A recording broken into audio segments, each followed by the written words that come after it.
and I printed out every article on 300 CEOs that I wanted to meet. I got 80 meetings. And by the way, when I started this and I told friends this, every single person told me, nobody's gonna meet with you. And I said, we'll see. And when somebody tells you something that can't be done and you have a passion for it, do not believe them, no matter what. If you believe in what you're doing, it doesn't matter.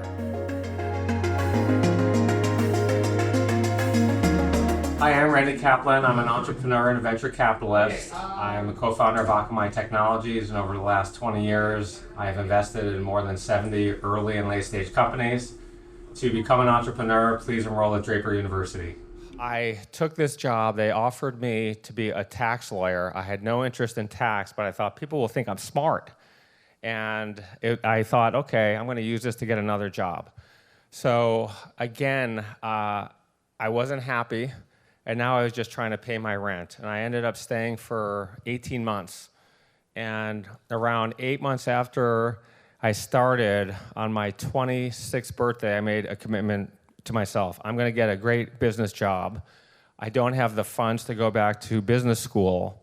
And I thought about it, and the opportunity cost for me, at that point I was making $80,000 a year, and I still had rent. I didn't have a lot of savings. The opportunity cost, having gone to Northwestern, I would have probably had to go to Stanford or Harvard for it even to be possibly worthwhile from an opportunity perspective.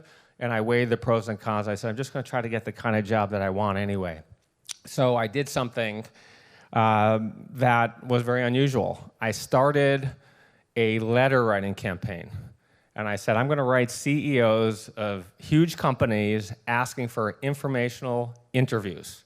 I did not write letters asking for jobs because I knew those letters would go in the trash immediately. And I originally focused on people who were lawyers who are now CEOs of big companies. It turns out that in the studios in Los Angeles, many of the people running them were former lawyers. Many CEOs of large companies were former lawyers. So I thought, all right, I'm not going to write an ordinary letter.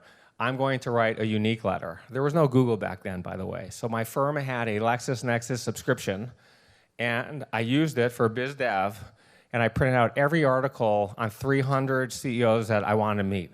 I got 80 meetings. And by the way, when I started this and I told friends this, every single person told me, nobody's going to meet with you. You'll get no meetings.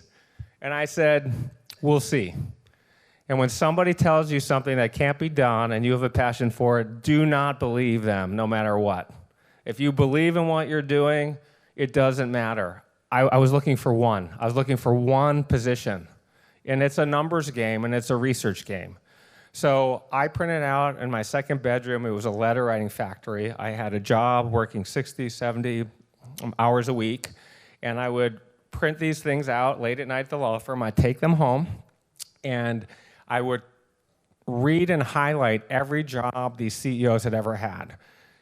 Steve Bollenbach, who ended up CEO of Marriott, his first job was selling ice cream at Disneyland when he was 16. And those are the kind of factoids I put in my letter. I listed every single one. And then I put a cover page with a quote they had said at some point in some piece written about them. I spiral bound it with a cellophane cover, and I had tabs in the letter. My transcripts from law school, a article about me in college from the Michigan Daily newspaper, and some other very interesting things. And I got these meetings, and I followed up on them. Steve Bollenbach, I called his office 37 times, once a week, and his assistant, Ophelia Reese, I still remember her name, and I were friends. She finally called me and said, Randy, Mr. Bollenbach is going to call you. So to make a long story short, I met Eli Broad through this process. Eli is one of, I think, 2 or 3 people who have started 2 Fortune 500 companies from scratch. One of the great entrepreneurs of all time, one of the most successful people in Los Angeles, and I did my research before I went in there. I went in there, and I knew there was an assistant to the chairman position. It's not advertised, by the way, and that was the position I wanted. So I went in, I prepared for the interview like it was a final exam. And We have a lot of interns. I have 36 interns this summer working on my new company, Sandee. And I tell everybody that you should research more for an interview than you do for any final you've ever had. I cannot remember calculus, anything about it. I know I got an A, but honestly, I never use it and I don't need it. But my SunAmerica job, I researched that and I studied 20 minutes for that, or 20 hours for that job interview. I made an outline of the annual report, the 10K. I memorized footnotes. I made a cheat sheet that I kept laminated in my suit pocket because most of the CEOs run late and you're sitting there and you're nervous. And I just wanted to go through, these are the questions I'm going to fire, and they were not softball questions, right? And in every meeting, people said, how'd you find that? How did you write this letter? How did you know that? It was different. It was unique. They had never received a letter like this. This was entrepreneurial, right? I still have never received a letter, ever, of the thousands I've had over the past few years of anyone doing anything, earning the opportunity to meet with me. Now, I take a lot of meetings for people who don't write letters, but I've never seen a letter like that. And I want to tell everybody here, if someone's not hiring, they're hiring. Everyone wants to hire somebody awesome. Everyone wants to hire someone who does things like that.